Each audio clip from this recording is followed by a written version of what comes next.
누가복음 11장 10절 말씀 같이 봅시다. 구하는 이마다 받을 것이요 찾는 이는 찾을 것이요 두드리는 이에게는 열릴 것이니라. 아멘. 이번 주에 있었던 일 하나만 좀 얘기하고 그리고 오늘 읽었던 말씀 가지고 같이 생각하겠습니다. 제가 우리 교회 여러분들이 아시다시피 우리 교회는 이제 10년 됐고요. 2010년 3월 23일이 설립일입니다. 그리고 이제 만 10년이 됐고 이제 개척이라고는 할 수 없어요. 우리는 이제 건물도 우리 건물을 갖게 됐고 또 물론 그렇다고 우리가 넉넉하게 재정이 풍성한 건 아니지만 그래도 자체적으로 어디 후원받지 않고 꾸역꾸역 한 주 한 주라도 관리하고 유지해 나갈 수 있는 정도는 되기 때문에 개척은 벗어난 수준이다 하겠고, 우리 교회는 이제 작은 교회다 이렇게 이제 사이즈를 얘기한다면 그렇게 부를 수가 있겠죠. 작은 교회. 그리고 또 2010년 초에 우리 같이 공동의회를 해서 그때 교단에 대한 문제를 같이 의논하고 그리고 그때 이전에 있던 교단에서 탈퇴를 하고 그리고 신문 광고를 내고요. 교단 탈퇴할 때는 지방신문이든지 중앙신문이든지 신문에 광고를 내게 돼 있어요. 그래서 광고를 내고 그리고 이제 지금 있는 이 교단에 들어오게 됐습니다. 그러면서 이제 교단에 우리가 지금 있는 교단에 가입된 것도 이제 10년이 된 것입니다. 2010년이니까 초반부터는 아닌데도 제 기억으로는 한 5월이나 6월쯤이 되었던 것 같아요. 그랬으니까요. 그리고 정식으로 제가 인사를 한 거는 2011년 봄 노회 때, 정기 노회 때 앞에 나가서 인사를 한 걸로 그렇게 기억하고 그때 회의록에도 아마 그렇게 표시가 돼 있는 줄 압니다. 그런데 그 이후부터는 이제 노예 참석은 꼬박꼬박 하긴 했지만 그렇게 노예 일에 대해서는 별로 관여하고 싶은 마음이 없었기 때문에 교회 돌보느라고 또 그때는 한참 바쁜 시기고 해서 의도적으로 좀 멀리 했던 바가 없지 않아 있었죠. 지금은 이제 조금 달라졌잖아요. 형편이 좀 달라졌는데 그래서 노회에서도 지금 우리 주변에 있는 친구 목사님들은 임원이 되신 분들도 계시고 또 그렇지 않으면 여러 다른 상비부에서 뭔가 하다못해 서기를 맡고서라도 그 역할들을 하고 계신데 저한테도 많은 권유가 있었었는데 제가 그냥 다 사양을 했습니다. 죄송하다고 하고 저는 그런 거 별로 하고 싶지 않고 그러니까 또 어떤 분은 하고 싶어서 하는 사람이 어딨냐고 다 자기가 순서가 되니까 섬기기 위해서 하는 것이지 라고 얘기하시기도 하지만 또 보면 그걸 또 잘 하시는 분들이 계시거든요. 목사님들 가운데는. 그래 이제 교회 가 있으니까 노회 가 있으니까 그런 걸 이제 좀 해야죠. 그리고 목사님들 간에도 또 친교가 되고 그런 면이 있어요. 왜냐하면 그런 일로 인해 가지고 자꾸 이렇게 서로 만나게 되거든요. 무슨 일이 있으면 그 일을 협의하느라고 자꾸 만나게 되고 만나면 또 얘기하게 되고 얘기하다 보면 또 이 얘기 저 얘기 하다 보면 또 친하게 지내게도 되고 하지 않았습니까? 그러다가 안 목사님이 한 분 계셨어요. 하만에 계신 목사님이신데요. 그분은 조용하신 분이세요.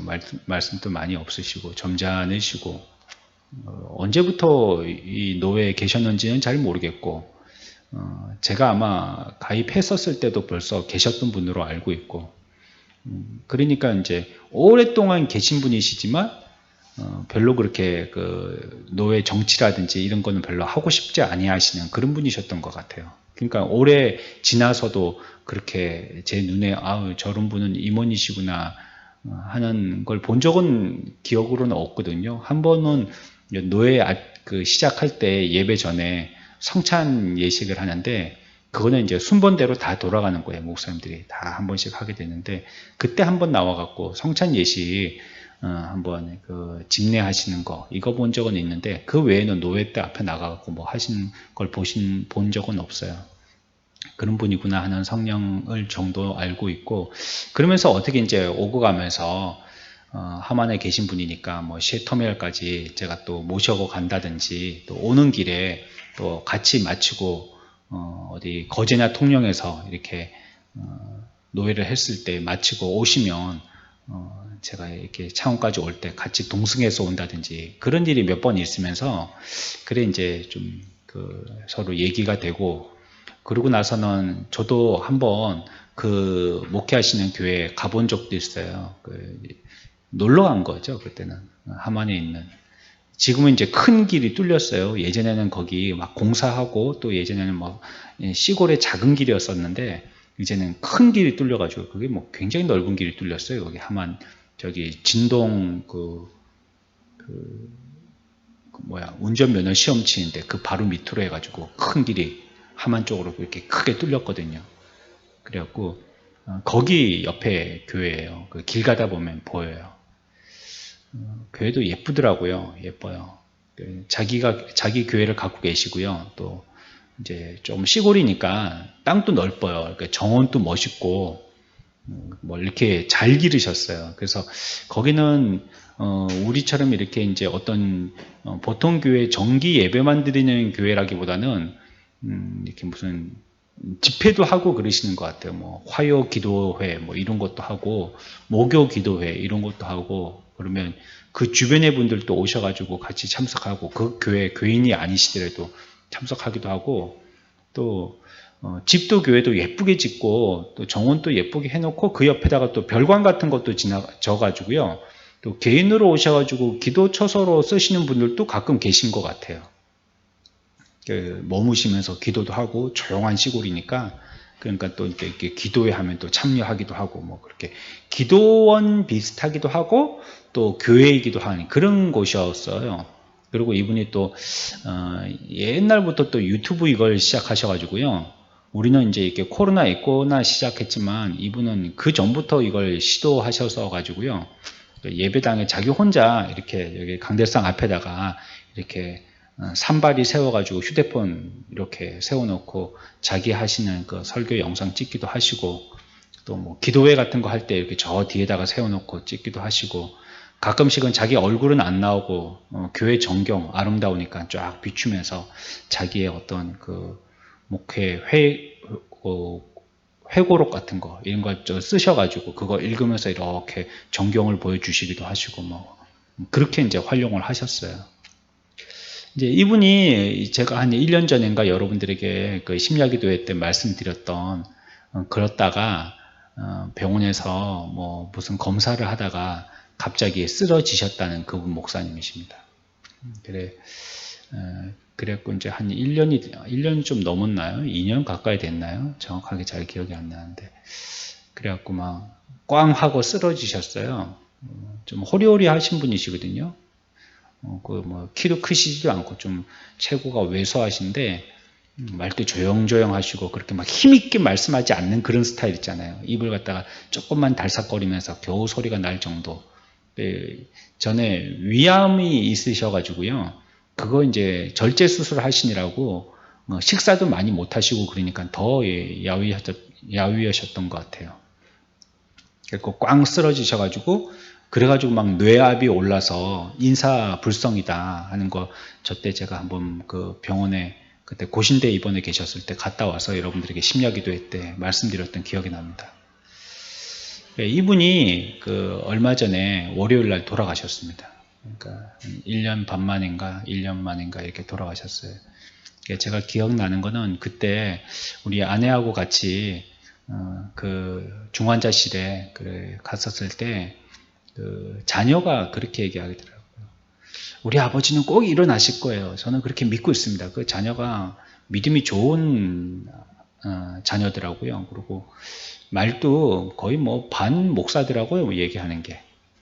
그러니까 분명히 일어나실 거예요. 우리 아버지를 위해서 우리가 얼마나 기도하고 있는데요. 그러면서 이제 면회 시간이 되어서 같이 들어갔을 때도 많이 못 들어가니까 저하고 아내하고 그 아들하고 원래는 2명뿐이 못 들어가는데 어디 있는 어느 그 침대에 누워 있는지 모르니까 그 층에 있는 그런 뇌질환 환자들이 누워 있는 그 중환자실에 뭐 침대가 많더라고요. 그러니까 이제 저를 인도하느라고 3명이 들어갔는데 가서도 아버지는 벌써 뭐 눈이 감겨져 있고 뭐 산소 호흡기에 여러 기계에 막 그런 거 막 꼽아놨는데 머리맡에다가는 극동방송 라디오를 틀어놓고 고신되니까 그거 틀어놔도 된다고 허락을 받았다 하더라고요. 그래서 그 라디오 계속 설교나 찬송 듣도록 누워 있는데 머리맡에 틀어놓고 그러면서 막 아버지 뭐 사랑합니다 막 그러면서 힘을 내세요 아버지 우리가 기도하고 있습니다 막 이런 얘기를 해주고 우리가 기도하고 나왔었습니다. 그리고는 이제 거기서는 오래 못 있으니까요. 대학병원에는 원래 오래 입원을 못 하고 있잖아요. 그래서 나오셔가지고 동의대 한방병원이라는 데 옮기셔서 거기에 지금까지 계셨더랬어요. 그래서 이제 거기서 돌아가셨습니다. 그러니까 뭐 이제 그렇게 쓰러지신 분들이 오래 지속이 못 되실 거예요. 아마 저도 그렇게 예상했는데 저는 그 그 자녀에게 그날도 절망적인 말은 하고 싶지는 않았지만 그래도 보니까 목사님이 회복되실 것 같지는 않더라고요. 뭐 기적적으로 회복되는 경우도 물론 있습니다. 저 사람이 사람 노릇하겠나 싶은데 꿍 쓰러졌다가 이렇게 말짱하게 그렇게 조금 티나지 걷는 거나 뭐 팔을 움직이는 거나 조금 티나지 그렇지 않고는 보통 사람들하고 거의 뭐 비슷하게 80% 이상 이렇게 회복되시는 분도 계시는데 왠지 이 목사님은 회복이 안 되실 것 같더라고요. 그래서 그 자녀하고도 신방하고 나와서 그 앞에 보면 주차장에 이렇게 사람들 좀 앉아가지고 쉴만한 자리가 있는데 거기에 내려왔을 때 봉투 한 개 전달하면서 그래 아버지가 어떻게 되더라도 용기를 가져야 된다고 우리는 뭐 물론 우리의 기도대로 회복되시면 좋겠지만 최악도 준비해야 될 거라고 이렇게 얘기했는데 이제 자식의 마음으로는 그걸 받아들일 수 없겠죠. 그거 제가 이해합니다. 아닙니다. 아버지 회복하실 겁니다. 꼭 회복하실 겁니다. 그 얘기를 계속했던 그 기억이 나요. 그러고는 뭐 제가 못 가봤어요. 죄송하게 그때 딱 한 번 가보고 1년 지나서까지도 한 번도 못 가봤어요. 그래. 월요일날 우리 노회에서 그 고시부에서 목사 고시 있고 장로 고시 있고 또 목사 장로 면접이 있고 그것 때문에 그 고성에 있는 한 교회에 갔었더랬었는데 거기 가 있는 동안에 부고가 날라왔어요. 그 가족에게로부터 목사님들 노회 목사님들한테 문자로. 그래갖고 그 자리에서 모인 목사님들하고도 얘기하고 그랬습니다. 이제 그 자녀의 목소리가 아직 제 귀에 쟁쟁하고요. 아버지는 일어나실 거예요. 회복하실 거예요. 우리가 기도하기 때문에 분명하게 건강해지실 거예요. 뭐 이렇게 얘기했던 그 소리가 계속 기억나고. 그런데 또 오늘요, 갑작스럽게 그 목사님 카톡으로 문자가 온 거예요. 저는 깜짝 놀랐습니다. 그거 좀 기분이 이상하대요. 그러니까 자기 자녀가 이제 우리 아버지 장례식에 와주신 걸 감사합니다 하고 감사 문자를 보냈는데 그 자녀의 카톡 계정으로 보낸 게 아니고 아버지 계정으로 보냈어요. 그러니까 아버지 카톡에 보면은 노회 목사님들이 전부 다 이렇게 연결돼 있을 거 아니에요. 그러니까 그 계정으로 보냈는데 그 목사님 얼굴이 탁 나오고 장례식에 참여해 주신 것을 감사합니다 하니까 꼭 자기가 얘기하시는 것처럼 밑에는 보면 이제 아들 이름으로 돼 있는데 장례식에 바쁘신데 또 와주신 거 감사합니다. 뭐 위에서 기도해 주신 거 감사합니다. 그런 게 쭉 써 있는데 그게 좀 기분이 이상하더라고요. 그리고 그게 꼭 전번에 왜 안 왔어? 얘기하는 것처럼 저한테는 한 번이라도 좀 더 왔었어야지 하는 그런 얘기처럼 좀 들리는 그 양심이 좀 가책이 느껴지기도 하면서 그건 조금 조심해야 될 것 같아요. 앞으로도 말이에요. 그러니까 뭐 물론 아버지의 전화번호 폰에 그 모든 전화번호가 다 있겠지만 그래도 뭐 가족이라고 밝히고 처음에 시작하든지 아니면 뭐 그 개인 문자로 자기 자녀의 문자로 하고 위에다가 뭐 그런 그 제목을 붙여가지고 보내든지 좀 그래야지 안 그러고는 그건 좀 그 편의를 위해서 그렇게 했겠지만 조금은 조심스러운 부분이다 하는 생각을 하게 됐습니다. 그래 이제 요번 주에 이제 그런 노예 이제 큰 일들이 있었어 가지고 제가 생각했던 바 한 가지가 이 일로 인해 가지고는 그분들이 뭐 많이 대화하거나 많이 교제하는 그런 아주 각별한 사이는 아니에요. 그분이 저하고도 연배가 있으시고 자녀들도 크거든요. 크고 그리고 저보다는 뭐 최소한 10살은 많으실 거예요. 그러니까 60은 넘으신 그런 분으로 생각되는데 그렇지만 참 좋은 분이 먼저 가셨구나 하는 그런 아쉬움이 먼저 느껴져요. 남고 제 마음에는 조금 더 교제할 수 있었으면 얼마나 좋았을까 하는 그런 아쉬움이 좀 남아요. 그래서 이제 저분은 이제 더 이상 교회에서 볼 수 없구나 싶고 또 이전에 노회장님이 그 밑에다가 댓글을 한 개 달아 놓으셨더라고요. 그러니까 우리 단톡에다가 우리 노회 단톡방이 있는데 거기다가 이제 그 아들이 글을 올리셨고 그 밑에 이전 노회장이 밑에다가 쓰셨는데 이제는 목사라고 안 부르고 누구누구 선생 이렇게 부르시면서 이제는 아무 걱정 말고 편히 쉬시오 이렇게 써놨더라고요. 그래, 이제 돌아가시면 뭐 목사겠어요? 죽으면 이제 그 한 성도로서 살아있을 때 목사로서의 사명을 하는 거고, 죽으면 이제 하나님 앞에 나갔을 때는 하나님 앞에서는 똑같은 성도의 모습이죠.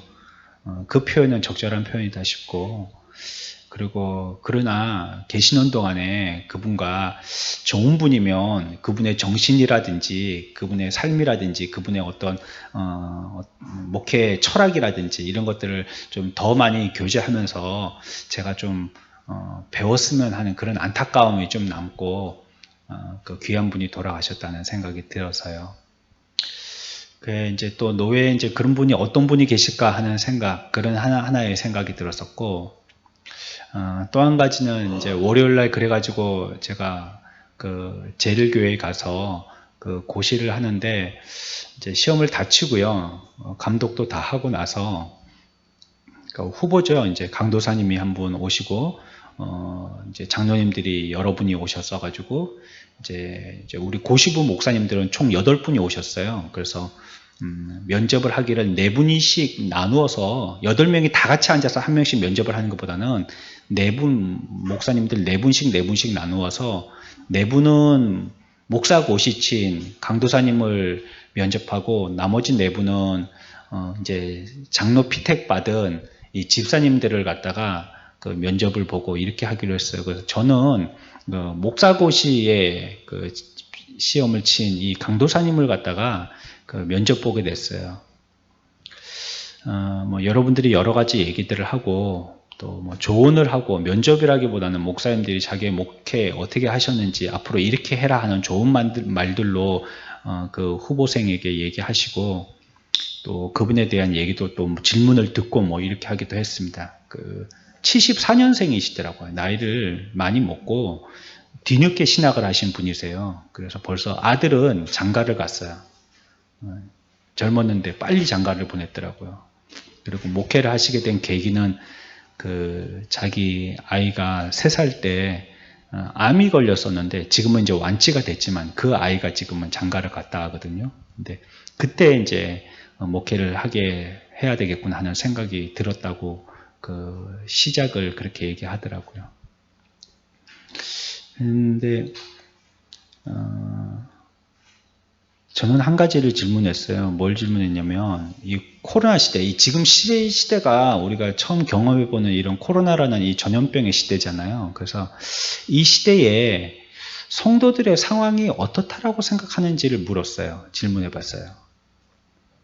뭐 부교육자니까 아마 그런 데에 대한 생각이 많이 없었을 거라고 생각하고 물은 겁니다. 왜냐하면 부교육자 때는 담임 목사님이 어떤 파트나 일을 시켜서 그걸 맡아 행하는 데만 해도 혀가 많이 빠져나오거든요. 그게 참 힘들거든요. 그 부분은.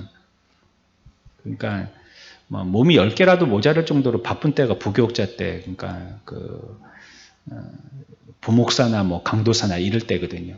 그래서 많은 생각이 없겠지만 그래도 이제 강도사가 아니고 목사가 될 사람이니까 그런 데 대한 현 시대의 이 교회에 대한 사정을 조금 알고 형편에 대해서 자기도 생각이 좀 있어야 되지 않겠는가 하는 좀 경종의 차원에서 한번 질문해 본 겁니다. 그 답을 못할 줄 알았어요, 저는.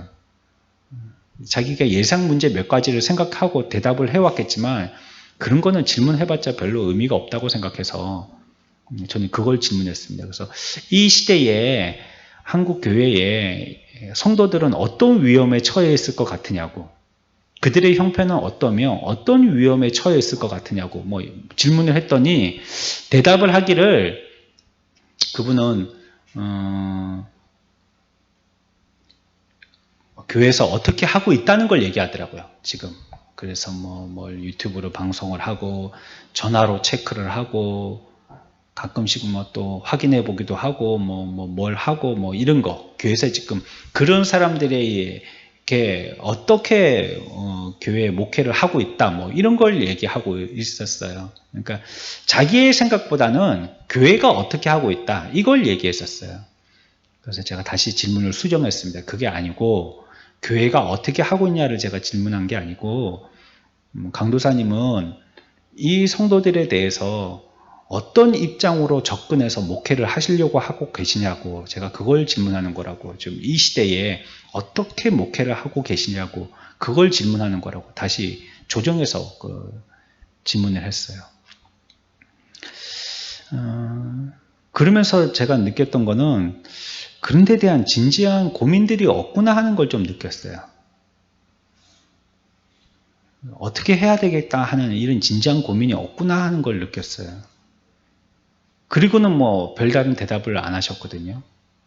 그리고 뭐 허허 웃고 자기도 겸연쩍으니까 허허 웃고 그냥 이렇게 지나가셨었는데 자세하게 보거나 진지하게 고민하지 않은 것 같았어요. 시험 칠 때도요. 예상 문제를 주거든요. 예상 문제를 쫙 줘요. 그 가운데서 시험이 나온다 해서 예상 문제를 줘요. 근데 저는 그 예상 문제 그대로 내질 않았어요. 어떤 경우는 그대로 내기도 하시는 목사님도 계신데 저는 그것과 관련되어진 우리 교단의 헌법책을 보고 헌법책에 있는 내용을 가지고 거기에서 오지선다 객관식을 만들든지 단답형을 하든지 서술형을 하든지 줄임기를 하든지 OX를 하든지 만들어가지고 그렇게 시험을 냈어요. 그러니까 자기는 어떤 면에서는 예상 문제만 가지고 주우라고 암기했는데 그것과는 다른 문제가 나와서 어려웠다라고 얘기하더라고요. 제 과목에 대해서는. 전 예배 모범에 대해서 과목을 맡았었는데 그러니까 어려웠다라고 얘기하더라고요. 그것도 문제를 갖다가 제가 채점하면서 느꼈던 거는 자세하게 안 보고 있구나라는 걸 느꼈어요. 제가 낸 문제 중에서 이거는 아마 틀릴 걸 하고 생각했던 문제는 객관식인데요. 다 틀렸더라고요. 거기 오신 목사고시 치는 분하고 장로고시 치는 분하고 다 틀린 문제가 있었어요. 저는 틀릴 줄 알았어요. 그거는. 왜냐하면 객관식 문제 작은 거 한 개를 갖다가 제가 딱 바꿔놨거든요. 그런 건 좀 성가시죠. 자세하게 안 보면 틀리는 거니까. 그런 것도 공부를 할 때 꼼꼼하게 안 하고 건성으로 했다든지 이걸 뭔가 생각을 하고 문제를 갖다가 접근하고 자기에게 공부가 되려고 한 게 아니고 마치 우리 운전면허 시험 치러 갈 때 문제집 한 권을 그냥 외우잖아요. 쭉 외우잖아요. 그냥 그거 한 권 이렇게 위로 넘기는 거 그거. 그렇게 하듯이 이분들도 공부를 그런 식으로 했겠구나라고 생각을 했어요. 뭐 다음 해는 제가 고시부 2년 차인데요. 보통 한 상비부에서 3년을 있게 되거든요. 저는 2년 차니까 내년에는 아마 이제 3년조가 되는데 3년조가 되면은 뭐 어떤 과목을 저한테 시험 문제 내라고 분명히 이제 그때도 또 시험 문제 내라고 요청이 들어올 텐데 모르겠지만 제가 한번 해보라고 한다면 소율이 문답을 해보고 싶어요. 제가 지금 소율을 하고 있기 때문이 아니라 우리 헌법에 보면 웨스트민스터 신앙고백에 의해서 장로들이 거기에 고백되어진 사람을 우리 노회에 또 우리 교단의 장로교회 장로로 세우게 돼 있거든요. 저는 그래서 이분들이 얼마나 자세하게 그 공부들을 했느냐가 알고 싶은 거예요. 요번에도 시험 낼 때 그런 부분으로 내려고 그랬는데 다른 과목에 제가 이렇게 월권이 될까 싶어갖고 그걸 하고 싶었지만 못했어요. 그런 질문을 안 했어요. 근데 다음에는 그런 걸 갖다가 제가 맡긴다면 그 과목을 제가 맡고 싶다고 얘기하고 그런 걸 한번 질문해 보고 싶었어요. 그런 걸 자세하게 안 보는 거예요. 정확하게. 공부가 되게 하는 게 아니고 그냥 일련의 과정으로 생각하고 지나가는 거예요. 그러니까 그러고 생각하니까 앞에 얘기와 두 번째 얘기에 공통점이 겹치는 부분이 있는 거예요.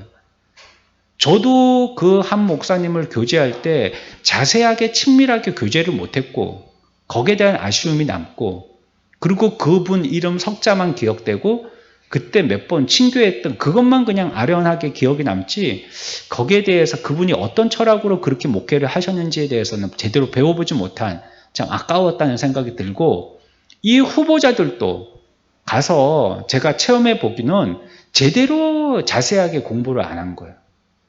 제대로 안 한 거예요. 자세하게. 엄밀하게 안 한 거예요. 그러니까 이분들은 어떻게 생각하시냐면 시험 치러 오실 때 이거는 그냥 일련의 과정이지 여기에서 당락이 결정되는 거 아니라 보통 생각하고 오시는 겁니다. 저는 그걸 좀 깨트리고 싶었어요. 이건 공부해야 되는 겁니다 라는 걸 갖다가 좀 각인시켜드리고 싶었어요. 어떤 과목은 제가 채점표를 만들었는데 어떤 과목은 보면 어떤 분이든지 다 100점 맞은 분들 그런 과목도 있더라고요. 다 100점이에요. 그렇게 공부를 해갖고는 안 될 것 같아요. 왜냐하면 그분들이 노예에서도 이제는 일을 하셔야 되는 분들이고 각 교회에서도 정확하게 배우고 가르쳐야 하는 분들이시거든요. 근데 자기가 잘 모른다면 가르치는 거는 힘들잖아요. 근데 과연 이렇게 해서 이 과목을 제가 강도사 고시 칠 때는요, 거짓말 안 하고 정말 이런 책 가지고 공부했습니다. 강도사 고시 자체가 이런 책이에요. 진짜 사전 같은 책이에요. 제가 그거 시험 쳐갖고 신문이 나오고 그걸 갖다 버렸는데 책이 펴질 때 얼마나 두꺼우면요, 가운데가 뚝 하고 잘라져요. 그만큼 두꺼운 책이에요. 사전이에요. 정말로 이만해요. 한 10cm도 넘어요. 책 두께가. 그거 딸딸딸딸 외우듯이 해가지고 겨우 시험을 쳤는데 이제는 실제적인 문제를 가지고 나가야 할 그런 현장에서 노예에서 시험을 칠 때는 너무 건성으로 준비를 많이 안 한 것 같은 생각이 들어서요. 그거는 조금 그 통과 의례로 만들어 가지고는 안 되겠다 싶은 생각이 들어서요. 그래서 그 부분을 조금 어렵게 냈던 것입니다.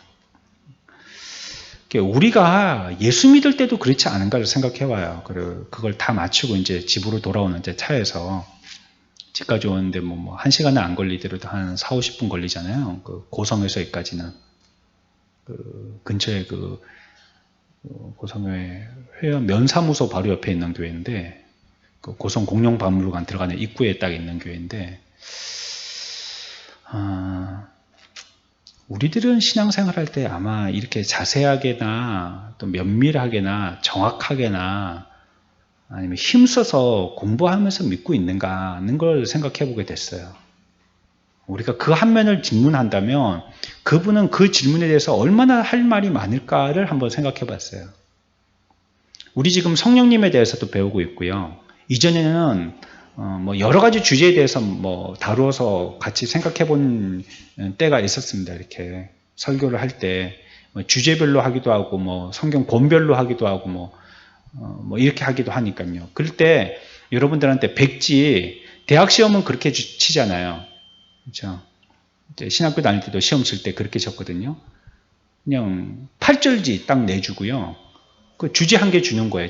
칠판에다가 주제 한 개 딱 적지 않습니까? 논하라. 제일 성가신 문제가 논하라는 문제거든요. 그러면 하여튼 앞뒤로 빽빽하게 적어내야 돼요. 뭐 알고 있는 온 지식을 총동원해갖고 짜내가지고 적어내야 되죠. 근데 교수가 볼 때에는 채점이 될 만한 몇 마디 단어가 꼭 들어가는 단어가 있어야 되죠. 그거 안 들어가면 배점 안 주죠. 그 우리들에게도 신앙생활 할 때 팔절지 같은 거 있죠. A4지 2개 붙여놓은 거. 그런 거 여러분들한테 턱턱 주면서 여러분들에게 성령님에 대해서 얘기해 보십시오. 사랑에 대해서 얘기해 보십시오. 복음에 대해서 얘기해 보십시오. 구원에 대해서 얘기해 보십시오. 뭐 오늘 같으면 심야기도 같으면 제가 여러분들한테 내드리면서 뭐에 대해서 얘기해 보라 할까요? 예? 기도에 대해서 얘기해 보십시오. 라고 한다면 거기에 얼마나 적을 게 많을까? 우리들은 과연 거기에 대해서 얼만큼 칸을 채우고 내실이 있는 내용으로 빼곡하게 적을 수 있겠는가를 생각해 보게 됐습니다. 차를 타고 오면서 그 생각을 했습니다. 우리는 좀 정확하게 배워야 되고요. 잘 배워야 됩니다. 그냥 우리가 이전에 알고 있었던 추상적인 거 있잖아요. 기도 열심히 하면 된다. 이거 있잖아요. 그냥 기도로는 한 제목 가지고 우리가 생각해 본다면 열심히 하면 된다. 뭐 이런 생각. 열심히 하면 된다. 뭐 물론 열심히를 제가 부정하는 건 아닙니다. 열심히 해야 됩니다. 근데 열심히만 하면 된다는 이런 생각. 기도가 무엇인지 또 어떤 기도는 하면 되고 어떤 기도는 하면 안 되고가 있는데 그것도 전혀 생각해 보지 않고 그냥 무작정 열심히만 하면 된다는 거. 교회도 출석 잘하면 된다. 출석이 제일 중요합니다. 교회는. 어쩌든지 출석하는 게 제일 중요합니다. 근데 일단 출석을 했다면요. 출석을 해서 자기가 예배를 통해서 무엇인가 자꾸 하나님 앞에 나아가는 이런 면들이 있어야 되는데 그냥 출석으로만 만족하고 마는 의자만 데피고 가고 마는 이런 모습이 되어서는 안 되겠다. 그러면 여러분들한테 종이를 내주면서 한번 적어보십시오 할 때 적을 게 별로 없을 겁니다. 적을 게 별로 없을 겁니다. 그런 그 서술형 문제를 한 2문제인가 3문제 냈는데 공부 아예 안 한 분들은요 표시가 딱 나요. 그냥 자기 생각을 적어요. 그냥 공부한 지식을 적는 게 아니고 자기 생각을 적어요. 뭐 교회에서는 어떻게 하는 것이고 어떻게 하는 것이고 그래 제가 객관식 문제 냈던 것 중에서 그분들이 다 틀렸다는 문제 가운데 예시 가운데 하나가 예배와 관련되어지지 않은 순서는 무엇일까요? 하는 걸 갖다가 제가 한 개를 문제 냈거든요. 여러분들 광고는 예배 순서에 들어가는 겁니까? 안 들어가는 겁니까? 광고요. 광고는 예배 순서에 안 들어가는 겁니다. 예배 모범의 말이에요. 어떤 교회는 보니까 주보 밑에 광고가 있던데요. 예, 그거는 예배 모범적인 게 아니고 그냥 교회 순서에 들어가는 거예요. 근데 예배에는요, 원래 그 순서 가운데에 광고라는 건 들어가는 게 아니에요. 뭐 성시도 들어가고 기도도 들어가고 뭐 성경 말씀을 도를 전한다 해서 강도거든요. 그 강도도 들어가고 또 목회 기도도 들어가고 이런 건 다 들어가지만요. 광고가 들어가는 건 아닙니다. 우리 교회는 그래서 순서에도 광고를 뺐습니다. 그거는 그냥 광고지를 통해 가지고 예배 광고하면 되는 거고요. 그러고도 잘 안 보시는 분들은 어쩔 수 없이 예배 마치고 광고를 하죠. 그리고 어떤 때는 보면 또 주일날 뭔가 행사를 많이 하는 교회들이 있거든요. 온 김에 한다고. 하지만 주일날은 오롯이 예배에만 집중하도록 주님만이 우리의 주인이 되어야 되기 때문에 그날 뭐 인간적인 무슨 행사를 한다든지 그런 것도 바람직하지 않습니다. 주일날 사람들 많이 왔을 때 그때 뭐 임직식을 한다든지 이거 좋지 않습니다. 그냥 사람들 많이 못 오시더라도 평일날 하든지 다른 날을 잡는 게 좋아요. 이런 것도 안 맞고요. 이런 건 다 틀리더라고요. 다 틀려. 주일이 뭡니까 물어봐도 그냥 자기 생각을 적었지 공부한 걸 적은 표시는 없더라고요. 다 틀리고 그런 것들. 그러니까 정확하게 바르게 우리가 지식에서부터 정립되어 있지 않으면 우리의 신앙의 삶이 변화되기란 불가능하다는 걸 느꼈어요. 그러면 나중에 그 시험 끝났잖아요. 물론 거기에 대해서 정확하게 공부한 사람이 100점을 맞았다 할지라도 시험이 끝났잖아요. 그러면 그거 안 뒤져보잖아요. 그러면 어떻게 신앙생활 하느냐? 예전에 해왔던 대로 똑같이 합니다. 또.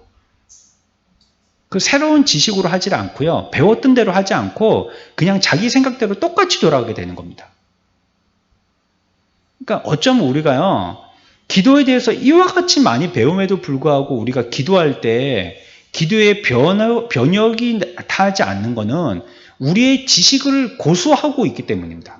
새로운 배움을 적용하지 않고요. 내가 예전부터 가지고 있었던 내 지식을 그냥 고수하고 있기 때문에 기도에 대해서 변혁이 일어나지 않는 것입니다. 그러니까 하나님이 얼마나 응답하시냐 이런 것보다도 우리의 기도가 어떤 모양으로 만들어가고 있느냐 이 부분에서는 변혁이 일어나고 있지는 않은 것이에요. 그러니까 그 지식이 바로 돼야지 그 신앙도 바르게 되는 것입니다. 얼토당토않게 쓰신 분들도 계시더라고요. 예배에 해야 될 것과 하지 말아야 될 것, 주일에 해야 될 것과 하지 말아야 될 것 이런 걸 쓰시는데도 얼토당토하는 말을 쓰시는 분도 계시더라고요. 야, 저분은 어쩔까. 그래서 고시부에서 그 교회 목사님을 불렀어요. 전화해서. 이분을 장로 주면 안 되겠습니다 했어요.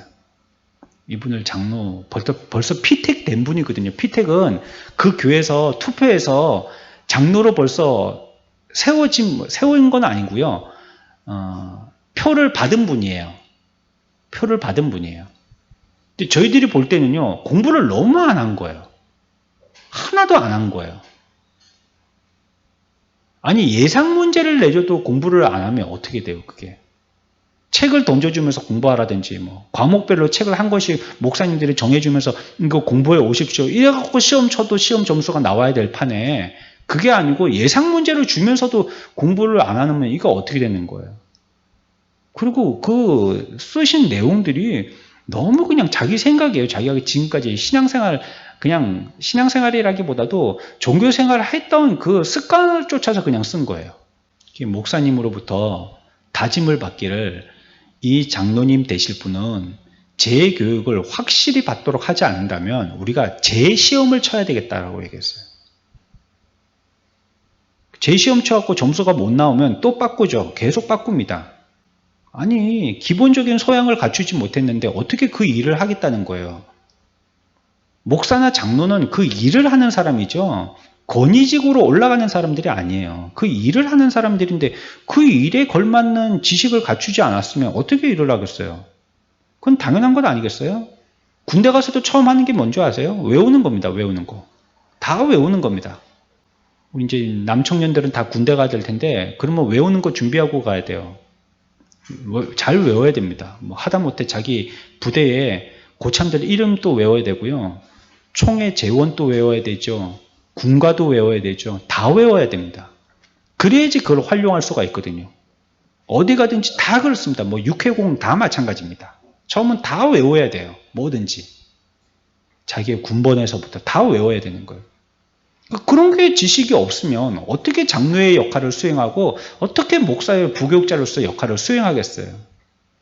그러니까 바른 지식이 갖추어져 있어야지 그 사람의 신앙이 바르게 바뀌어져 가는 겁니다. 그게 이제 그 신앙이 주입되어지고 그게 바른 지식일 때 그것을 끊임없이 습득하려고 반복 교육할 때 그때 그것이 자기 지식 되는 겁니다. 그래서 자기가 바뀌어지는 게 그렇게 한 번 말씀드렸다고 쉽게 바뀌어지는 게 아닙니다. 계속 들어야 됩니다. 계속. 끊임없는 재교육과 끊임없이 자기의 습성으로 좋은 습성을 배이도록 하기 위한 끊임없는 보수교육들이 있을 때 그 신앙이 조금씩 변화되는 것입니다. 그래서 신앙생활을 오래 하셨던 분도 성경 공부 반드시 해야 됩니다. 이거는 새로운 신앙의 사람을 교회에 정착하기 위한 프로그램으로만 오해하시는데 안 그렇습니다. 왜냐하면 오랫동안 신앙생활 하셨던 분도 더 오랫동안 신앙생활 하실 테니까. 그리고 좋은 일꾼이 돼야 될 테니까. 그렇다면 새로운 지식으로서 계속 그분들을 갖다가 양질의 교육으로 좋은 사람들을 만들어야 되는 겁니다. 그럼 계속 가르치는 수밖에 없잖아요. 그래야지 그 지식 가지고 그 사람이 좋은 사람이 될 테니까 말이죠. 그러니까 우리가 이 시간에 한 가지 여러분들이 기억해야 할 것은 내가 정확하게 아는 것이 필요하다. 저는 그래 지식에 대해서 제 나름대로 정의할 때 뭐라고 정의하냐면 내가 그것을 내 입으로 표현할 줄 알아야지 그게 자기 지식이다 라고 생각합니다. 알고 있어요 얘기하는데 물어보면 몰라요. 그러면 그건 자기 지식된 게 아닙니다. 물어봤을 때 얘기할 수 있어요. 표현할 수 있어야지 지식입니다. 그래서 중3 때나 이럴 때요. 우리가 뭐 늦게까지 자율학습하고 그러잖아요. 그러고도 이제 애들 가고 나면 뭐 집이 이렇게 걸어갈 수 있는 정도의 애들끼리는 또 남아서 더 하거든요. 그럴 때 뭐 공부할 때 여러분들도 그런 거 해보셨겠지만 서로 나가서 한 과목씩 한번 선생님처럼 가르쳐 보는 거예요.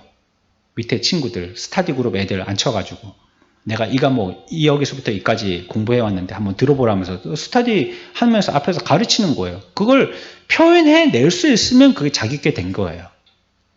가르치는 거 쇼하는 게 아니고요. 그렇게 표현해 낼 줄 알면 그거 자기 거 된 거예요. 근데 앞에서 뭐 이렇게 칠판에다가 쓰면서 설명을 한다는 게 버벅거리든지 자기도 막 지식이 꼬여가지고 뭐가 뭔지 제대로 정리가 안 된다든지 그러면 그건 아직까지 자기가 제대로 모르고 있는 겁니다. 그러니까 여러분들도 그렇게 되기까지 그것이 내 것이 될 때까지 한번 해보는 겁니다. 그래서 가르치는 사람은 잘 배우게 됩니다. 저절로.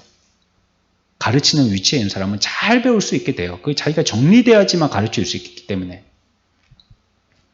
이거 여러분들이 꼭 기억하시고, 좀 말이 길었지만 제가 이 부분에서 이번 주에 그 두 가지 사건으로 통해 가지고 제가 기억된 부분이 있고 또 깨달은 부분이 있어서 여러분들에게 말씀드리는 겁니다. 벌써 새벽에 5번 듣잖아요. 주중에 2번을 더 듣잖아요. 수요일, 금요일. 주일날 2번 듣잖아요. 그러면 총 여러분들은 거진 10번을 듣는 겁니다. 10번 듣습니다. 근데 아마 그 10번은 다 내용이 다를 겁니다. 한 번을 10번 하면 제일 좋은데요. 그렇기는 좀 상황상 맞지 않고 하니까 거의 다 다른 걸 듣게 될 겁니다. 그러면 하루에 10번이면요, 한 주에 10번이면요, 여러분들은 1년에 520가지의 새로운 지식을 받게 되는 겁니다. 그러니까 여러분들도 여기 대해서 애를 쓰고 할 때 520가지 지식만큼 새로운 삶으로 변화되는 것입니다. 이 면을 여러분들이 염두에 두시고 말씀을 듣고 또 자기가 그렇게 실천해 나가는데 애를 쓰시고 나는 그렇게 안 했구나 하고 절망스러워 하실 게 없고요. 하면 그만큼 되는 거니까요. 그거는 그만큼 할수록 되는 거니까 여러분들이 기회 있을 때 아까 그 앞에 가신 목사님 내가 교제 기회가 아쉽다라고 말씀드린 것처럼 우리들도 우리에게 언제가 우리의 인생의 끝일지 모르잖아요. 그동안에 내가 잘 믿었다는 게 뭘 어떻게 한 걸 잘 믿었다라고 한 가지 열심히 한 거요? 그건 너무 좀 단순하잖아요.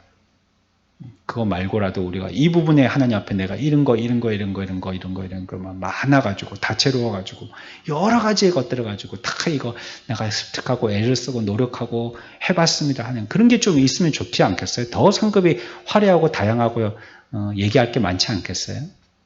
오늘 말씀 봅시다. 구하고 찾고 두드리는 자입니다. 지난주에는요, 구하고 찾고 두드린다는 것이 무슨 의미인지를 좀 생각해 보았습니다. 기억나시죠? 구하라 그러면 얻을 것이요. 찾으면 찾을 것이고, 두드리면 열릴 것이다. 얘기했는데, 그게 뭘 얘기하는 건지, 구하고 찾고 두드리는 것이 무엇을 얘기하는 건지 지난주에 설명드렸고요. 또 믿음, 소망, 사랑과 어떤 관계가 있는 건지도 또 설명을 드렸습니다. 그건 지난주 했던 거고요. 여러분들이 혹시 못 들으셨거나 기억이 안 나시면 지난주 우리 교회 유튜브에 들어가서 다시 한번 들어보시면 좋겠고요.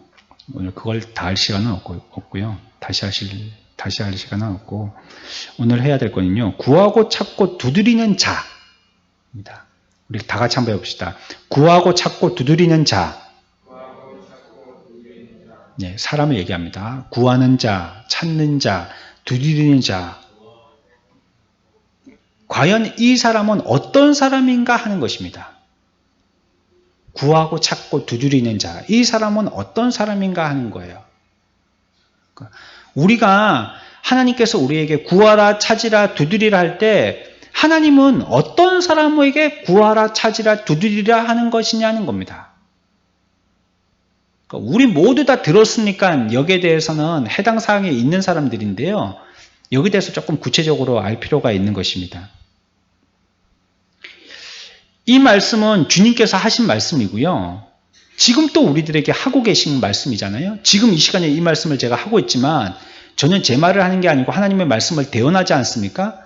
그러니까 예전에 하셨던 말씀이지만 지금 또 하고 계신 말씀입니다.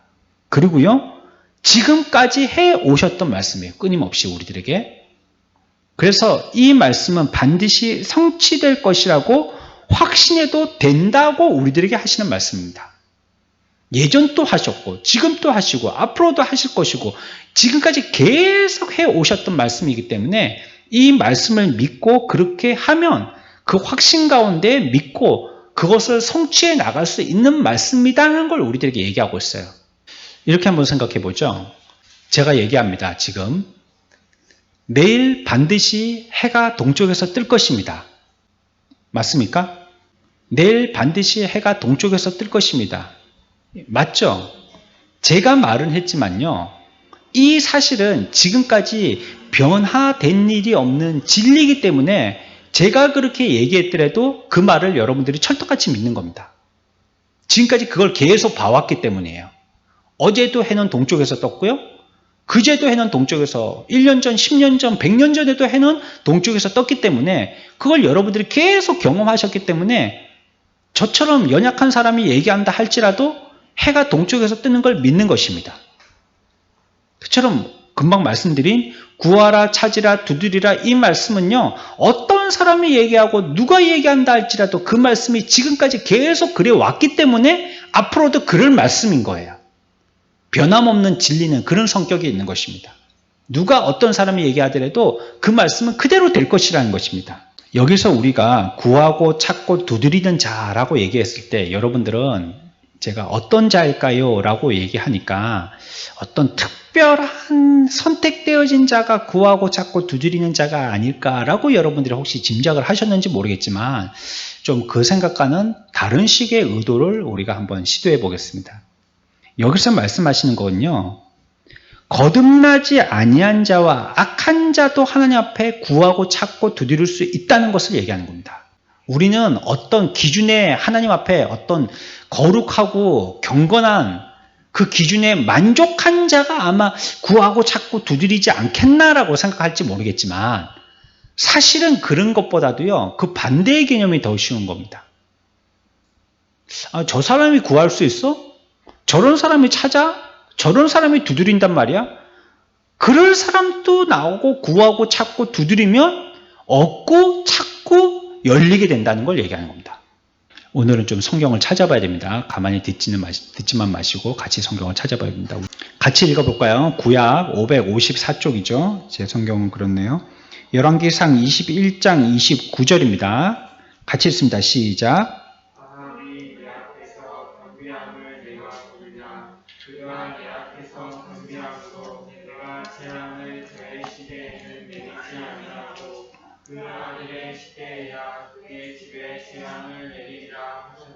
아멘. 아합 알죠? 아합이 나쁜 왕이잖아요. 나쁜 놈이거든요. 이 왕이. 지가 왕이면서 21장에만 나오는 사건만 살펴보더라도 자기가 왕이면서요. 그 한 사람의 그 포도밭 있죠. 그거 뺏어 먹으려고 옹졸하게 꾀를 쓰는 그 나쁜 왕이에요. 나쁜 놈이에요. 그런데 지금 21장에 보니까 21장 29절에 보니까 이 아합이 뭐 해요? 아합이 뭐 했어요? 내 앞에서 뭐 했어요? 경비했다라고 얘기하고 있거든요. 아합이 내 앞에서 경비함을 내가 보느냐? 그가 내 앞에서 경비함으로 내가 재앙을 저의 시대에는 내리지 아니하고 그 아들의 시대에야 그의 집에 재앙을 내리리라 하셨더라 라고 얘기하고 있습니다. 여기서는 경비했다고 얘기하고 있지만 이 말을 다른 식으로 표현하면 하나님 앞에 간구하고 기도했다는 것입니다. 하나님 앞에. 아합이 선한 왕이에요? 악한 왕이에요? 악한 왕이에요. 악한 왕의 대명사가 아합이에요. 그 부인은 더 나쁘고 남편하고 아내 중에 둘 중에 한 명이라도 제정신 있는 사람이 있어야 돼요.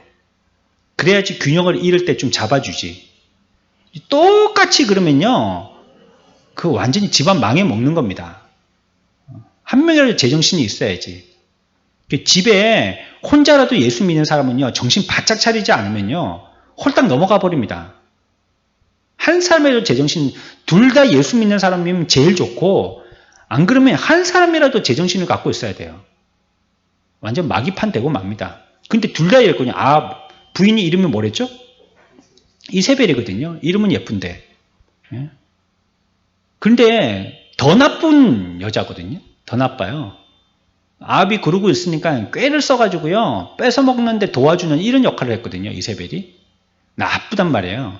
그런데 남편도 그래, 아내도 그래. 그런데 그 남편이 그 아합이라는 왕이 하나님 앞에 나와서 기도했더니 하나님이 들으셨어요? 안 들으셨어요? 들으셨다는 겁니다. 우리 이해하기는 좀 힘들지만 우리 인간의 옹졸한 속성으로는 그런 거 안 들어야지 하는 이런 대답이 우리 입에서 톡 튀어나올 것 같지만 하나님은 우리 같지 않으시니까요. 들으셨다라고 얘기하고 있어요. 한 군데 더 잤습니다. 열왕기하 13장 1절 4절까지 읽습니다. 같이 읽습니다. 시작. 유대 왕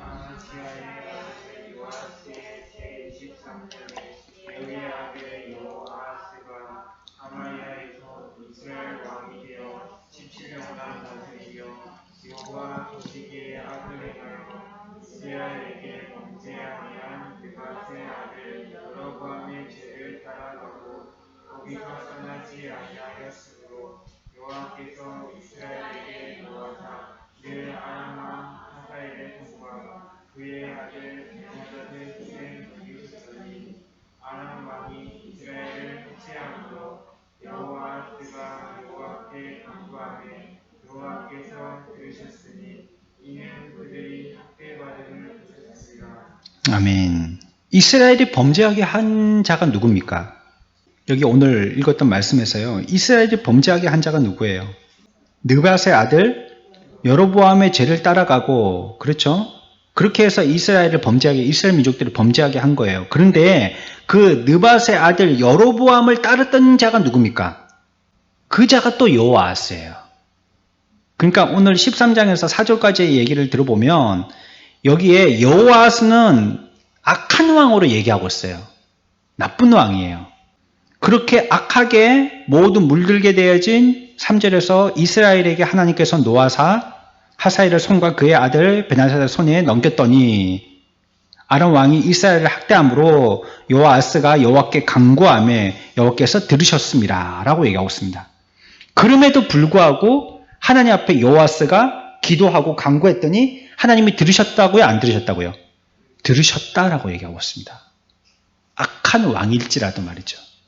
이스라엘이 죄악으로 멸망당하게 되었을 때 다른 민족들에 대해서 아람에 대해서 멸망당하게 됐을 때 이스라엘이 이제 곧 죽게 되었잖아요. 그건 자기 나라에 자기가 그렇게 극악하게 했음에도 불구하고 자기 나라가 망하게 됐으니까 여호와가 하나님 앞에 간구했단 말이에요. 살려달라고. 그랬더니 하나님께서 살려줬다라는 것입니다. 그 기도를 들으셨다는 것입니다. 우리 알고 있다시피 니느웨 사람들은요, 영적이지 않았습니다. 하나님의 교회도 없었고요. 회심되지도 않았습니다. 그렇지만 요나가 그곳에 가서요, 니느웨에서 하나님의 말씀을 전하였었어요. 그리고 그들이 깨달았습니다. 그들은요, 그 말씀을 듣고 금식했고요, 스스로 조심했고요, 또 스스로를 하나님 앞에 겸손하게 모습으로 나타냈습니다. 그랬더니 하나님께서 그들의 기도를 들으셨고 그로 인해서 니느웨는 한참 동안이나 보존되었더라라고 얘기하고 있습니다. 찾아봅시다. 요나서 3장. 요나서 3장 구약 1287쪽입니다. 구약 성경 1287쪽 요나서 3장 같이 읽습니다. 끝절까지 읽습니다. 여호와의 말씀이 두 번째로 요나에게 임하니라 이르시되 일어나 저 큰 성읍 니느웨로 가서 내가 내게 명한 바를 그들에게 선포하라 하신지라. 요나가 여호와의 말씀대로 일어나서 니느웨로 가니라. 니느웨는 4일 동안 걸을 만큼 하나님 앞에 큰 성읍이더라. 요나가 그 성읍에 들어가서 하루 동안 다니며 외쳐 이르되 40일이 지나면 니느웨가 무너지리라 하였더니 니느웨 사람들이 하나님을 믿고 금식을 선포하고 높은 문화하고 굵은 베옷을 입은지라. 그 일이 니느웨 왕에게 들림에 왕이 보좌에서 일어나 왕복을 벗고 굵은 베옷을 입고 제 위에 앉으니라. 왕과 그의 대신들이 조서를 내려 니느웨에 선포하여 이르되 사람이나 짐승이나 소떼나 양떼나 아무것도 입에 대지 말지니 곧 먹지도 말 것이요 물도 마시지 말 것이며 사람이든지 짐승이든지 다 굵은 베옷을 입을 것이요 힘써 하나님께 부르짖을 것이며 각기 악한 길과 손으로 행한 강포에서 떠날 것이라. 하나님의 뜻을 돌이키시고 그 진노를 그치사 우리가 멸망하지 않게 하시리라. 그렇지 않은 줄 누가 알겠느냐 한지라. 하나님이 그들이 행한 것 곧 그 악한 길에서 돌이켜 떠난 것을 보시고 하나님의 뜻을 돌이키사 그들에게 내리리라고 말씀하신 재앙을 내리지 아니하시니라. 아멘. 니느웨의 성은 하나님을 알지 못하는 성이었었어요. 요나가 가르쳐주기 전까지는 하나님에 대해서 전혀 알지 못하는 자들이었었어요. 그렇지만 요나가 가르치고 난 다음부터는 그들이 깨닫고요. 금식하면서 하나님 앞에 기도했더니 하나님께서 그 기도를 들어주셨다는 것입니다. 그래서 니느웨 성은 계속 보존되었어요. 완악한 자들과 사악한 자들이 기도할 때도 하나님은 그 기도를 들으신다는 겁니다. 물론 그 기도가요. 완악과 사악의 목적을 둔 기도가 아닐 때 말이죠. 내가 사기치고 부자 되게 해주세요. 이런 기도 말이죠. 이런 거는 안 들어주시죠. 그런 건 아예 안 되는 거고. 그것이 그들이 회심하게 하는, 구원받게 하는 그런 기도일 때 그런 기도 들어주신다는 것입니다. 비록 그들이 이전까지 사악했고 비록 그들이 그 기도를 갖다가 이전까지 악한 자들이었다 할지라도 말이죠. 우리가 지난주에 배웠잖아요. 빌립보 간수 배웠잖아요. 빌립보 간수가 언제 알았습니까? 예수 그리스도가 우리의 구주시라는 거 언제 알았을까? 몰랐습니다.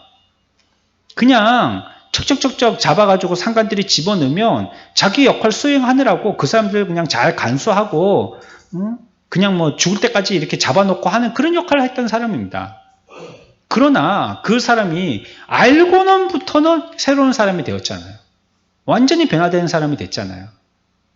그것처럼 이 니느웨 사람들도 그랬고 악하고 사악한 사람이라 할지라도 그들이 간구할 때에 그들의 기도를 듣는 거예요. 하나님은 들으신다라고 얘기하는 것입니다. 마태복음 5장 45절에서도요. 하나님이 해를 비추실 때도 누구에게와 누구에게 비추신다고요? 하나님의 해를 비추실 때 누구에게와 누구에게 비추신다고 하셨어요? 마태복음 5장 45절에 누구에게 비추세요? 찾아보십시오. 이거 정확하게 알아야죠. 하나님의 해를 비칠 때 누구에게와 누구에게 비추신다고요? 악한 자와 착한 사람, 선인과 악인에게 다 비추신다는 것입니다. 해를 비추시는데 아이고 저 나쁜 놈들 너희들은 해 쪼일 이유도 없어. 너희들은 해 쪼이지 마. 그리고 거기는 맨날 그늘이고 막 교회에만 해가 쨍쨍쨍쨍 쬐고 성도들의 집에만 해가 비추고 그러지 않다는 거예요. 악인의 집에도 비추고 선인의 집에도 비춘다는 겁니다. 또 비를 내리실 때도 어떤 자와 어떤 자에게 내리신다고요? 의로운 자와 불의한 자에게도 내리신다는 겁니다. 동일하게 내리신다라고 얘기하고 있습니다. 이게 하나님의 은혜입니다. 이게 하나님의 은혜라는 것입니다. 예수님이 십자가에 돌아가실 때 뭐라고 기도하셨죠? 주여 저들을 죄를 사하여 주십시오. 저들이 도대체 뭘 하는지 알지 못합니다. 누구를 위한 기도입니까 그게? 예수님이 그렇게 하신 기도는 대상이 누구예요? 예수님을 죽였던 자들입니다. 죽였던 자들입니다. 그 사람들을 두고 예수님이 지금 기도하시는 겁니다. 그러니까 사악한 자라 할지라도 예수님도 그를 위해서 기도하시는 거예요. 처럼 사악하고 완악한 자라 할지라도 하나님 앞에 간구하면 하나님이 들으신다는 걸 얘기하고 있습니다. 구약에도 얘기하고 있고 신약에도 얘기하고 있습니다. 그러면 우리는 이 말씀을 어떻게 이해해야 되느냐? 우리가 좋은 사람이 안 되고도 기도하면 하나님이 들어주시니까 굳이 좋은 사람 될 필요가 없구나라는 교훈을 얼토당토 않게 그걸 이해라고 하면 안 된다는 겁니다. 여기서 말씀하시는 거는.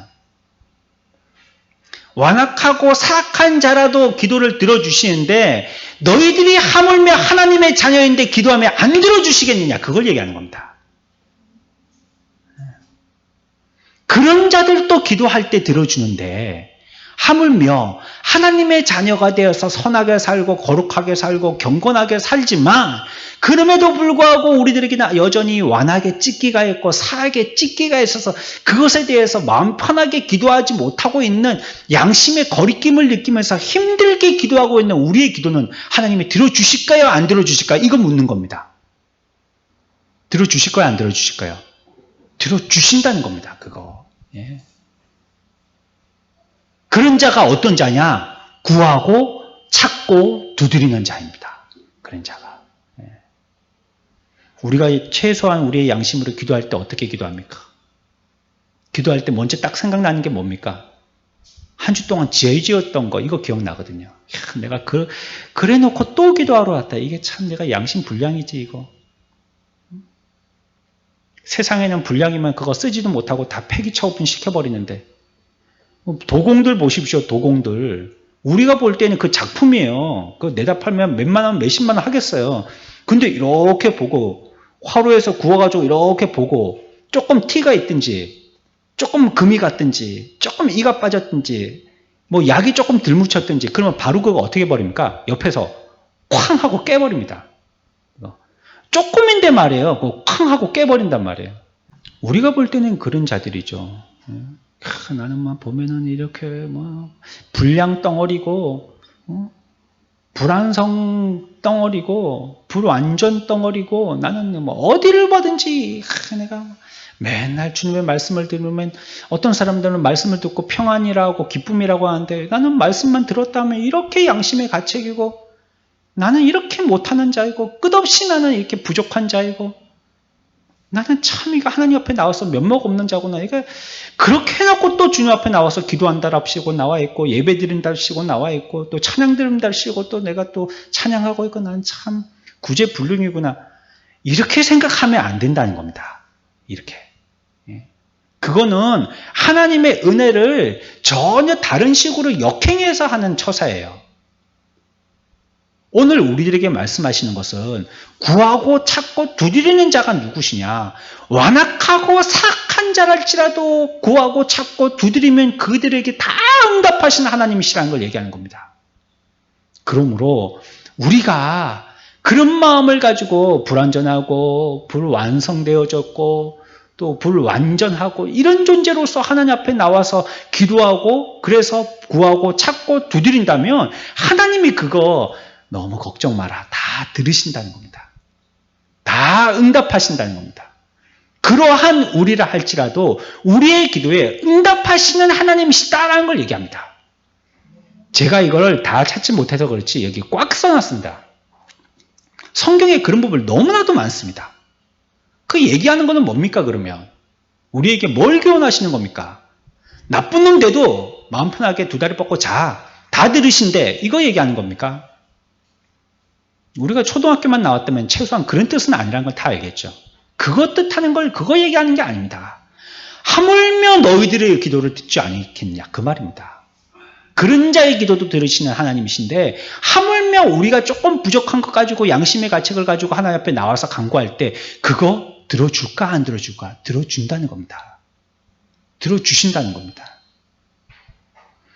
진실하게 하나님으로부터 영적인 복을 구하는 사람이 그 복을 받지 못하는 경우는 결탄코 없다는 겁니다. 다 들어주신다는 거예요. 누가복음 11장 10절 말씀 같이 봅시다. 구하는 이마다 받을 것이요 찾는 이는 찾을 것이요 두드리는 이에게는 열릴 것이니라. 아멘. 신약에도 보면 누가복음 18장에 세리는 멀리 서서 눈을 들어서 하늘을 보지도 못하고 가슴을 치며 말도 제대로 못하고 간구했지만 하나님께서 그에 대해서 긍휼히 여기셨더라라고 표현하고 있습니다. 세리는 나쁜 놈이어서 그 시대에 우리나라로 치면 앞잡이 같은 자였거든요. 일제 앞잡이 같은 자였거든요. 많은 사람들에게 돈은 많이 벌었는데 그 사람에 대해서 다 싫어했어요. 세리 싫어했단 말이에요. 그런데 그가 하나님을 향하여서 하늘에 눈을 들고 기도할 때 하나님이 그를 긍휼히 여기셨다. 기도를 들으셨다는 것입니다. 므낫세도 그렇고 요나도 그렇고 다 그렇습니다. 그래서 뭐라고 얘기합니까? 구하는 이마다 받을 것이요 찾는 이가 찾을 것이요 두드리는 이에게는 열릴 것이니라 하는 것이 오늘 읽었던 말씀입니다. 누구에게든지 해당된다. 누구든지 나와서 기도만 한다면 내가 그 기도를 다 들어주겠다는 것입니다. 그래서 우리들은 하나님 앞에 그 책임을 전가할 수 없습니다. 하나님이 우리를 불쌍히 여기지 않으셨기 때문에 내가 구원받지 못했습니다. 내가 핑계대지 못한다는 것이에요. 하나님이 내 기도를 들어주시지 않았기 때문에 나는 기도하지 못했어요. 이런 핑계를 못 대게 하신다는 겁니다. 하나님이 불의한 자는 기도 안 들으신다고 했잖아요. 하나님이 완악하고 사악한 자의 기도는 안 들으신다고 그랬잖아요. 그래서 내가 기도 안 한 거예요. 이런 핑계를 못 대게 하신다는 거예요. 다 들어주신다고 했기 때문에. 하기만 해라, 내가 다 들어줄게. 그런데 그들은 기도 안 한 것입니다. 그래서 못 들어주신 것이죠. 핑계는 자기에게 있지 하나님에게 돌릴 수 없다는 것이에요. 우리도 그렇습니다. 우리의 모습은 그런 거예요. 다 그렇습니다. 이 앞에 서 있는 저도 마찬가지입니다. 오늘 하루를 얼마나 더 성실하게 살았겠습니까? 어쩌면 여러분들보다 더 못했을 수도 있어요. 하지만 오늘 또 주님이 우리들에게 기도하라고 이 자리로 우리를 인도하여 주신 것입니다. 이게 뭐라고요? 이게 하나님의 은혜입니다. 그게 은혜예요. 은혜가 여러 가지가 있지만요. 이게 기도의 은혜인 것입니다. 이러한 저와 여러분들을 기도의 자리로 기도하라고 불러주신 그 은혜인 것입니다. 이게 은혜이죠. 앞에서 표현했던 것처럼 사악하고 완악한 우리라 할지라도 기도하러 우리들을 불러주신 은혜인 것입니다. 그러니 우리가 누더기를 입고 있어요? 괜찮습니다. 별로 문제가 되지 않습니다. 우리가 죄를 범했습니까?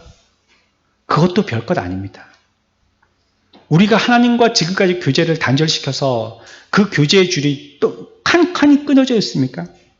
그것도 문제가 아닙니다. 성경은 누구나 그런 사람이라 할지라도 기도한다면 응답받는다고 했습니다. 그것이 하나님의 은혜입니다. 하나님은 우리의 기도를 들으실 것입니다. 하지만 우리가 기도 전에 한 가지 확인해야 될 것은 기도하는 자가인 겁니다. 기도하는 자가 받게 되는 것입니다. 그러나 우리가 기도하지 않는다면 기도의 응답도 못 받고 구원도 얻지 못하게 되는 것입니다. 저와 여러분들 일평생 우리들은 기도해야 합니다.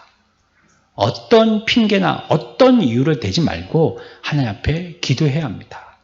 혹시 여러분들의 양심에 내가 이래서 기도 못하고 저래서 하나님 앞에 나오기에 겸연쩍고 부끄러워서 얼굴 들지 못하여서 기도 못한다라고 생각하신다면 오늘 말씀에서 살펴보신 것처럼 그래도 기도해야 된다는 말씀을 꼭 기억하시기 바랍니다.